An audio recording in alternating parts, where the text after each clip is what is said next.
kostel. Tereziánská brána vznikla v roce 1752 v rámci tereziánské přestavby Olomouce. Je postavena v barokním slohu a tepaném mříže dlažba v projezdech. Pochází z 19. a 20. století. Po odbourání přilehlých hradeb stojí osamoceně a svým způsobem tak připomíná římské vítězné oblouky. Brána byla pojmenovaná po císařovně Marii Terezii. Dramatické události první poloviny 17. století, spojené s válečným konfliktem, vyzněly pro královské město Olomouc obzvláště osudové.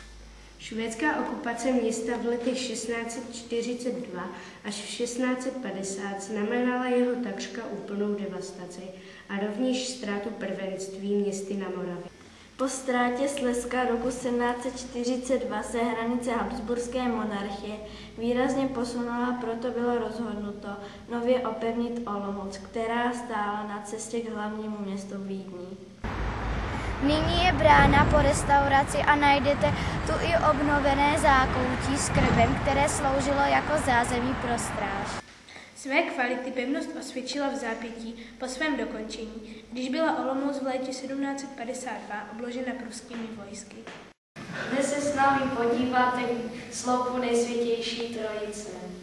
Dobrý den, dnes si přiblížíme sloup Nejsvětější Trojice. Sloup Nejsvětější Trojice je 35 metrů vysoký.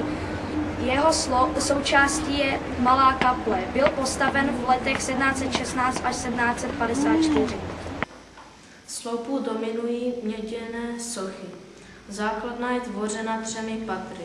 Součástí je 18 soch a 14 reliéfů. V nejnižším patře vidíme svatého Moříce a dalšího patrona svatého Václava.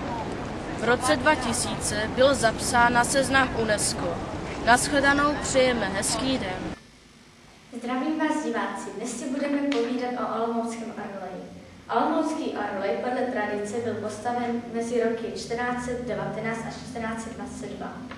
Orloj byl během své historie několikrát přebudován. Na počátku 15. století žil v Olomouci mistr Antonín Pohl. Dostal od Olomoucké městské rady zakázky na zhotovení velkých hodin. Jednou se mu zdál podivný sen, kde se mu zjevil nový orloj. Mistr podle snu orloj zhotovil. Za pár let se na něj obrátil rektor s prosbou o zhotovení stejného orloje ve Vídni. Olomoučtí končelé mu v tom chtěli zabránit a pohrozili mu trestem. On však výhružek nedbal a proto ho nechali oslepit. Za několik let se hodinářský mistr pomstil. Šel s purgmistrem k orloji a nečekaně zastavil jeho chod tak, že se utrhlo i závaží na hodinách a zabilo purgmistra. Hodinář zemřel zanedlouho po něm. Centrální ciferník orloje zobrazuje polohy planet na pozadí zvířetníků. Celý orloj je umístěn na pozadí mozaiky, která znázorňuje jízdy králů, dělníka a chemika. Orloj se vyskytuje na Horním náměstí. Tímto končí reportáž o olomouckém orloji, takže doufám, že jste se z tohoto povídání poučili a brzy ho navštívíte. Dnes zavítáme do gotického kostela svatého Mořice v Olomouci. O tomto kostele byla již zmínka roku 1257. Z roku 1412 pochází 630 metrů vysoká severní věž, jejímž původním účelem zřejmě bylo varovat Olomoučany před požáry. Hlavní části kostela tvoří trojlodí s křížovými klenbami vysokými 22 metrů. Chrám má 2 nesymetrické hranolové věže. V kostele se nachází 3 kaple. Velikým objevem zde bylo zjištění slovanské řemeslnicko-kupecké osady s doklady dílem kovaliců a kovářů.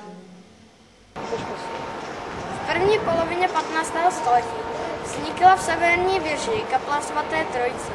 V kostele je také několik vzácných památek. Tento kostel vlastní největší varhany ve střední Evropě, které postavil mistr Michal Engelhardt.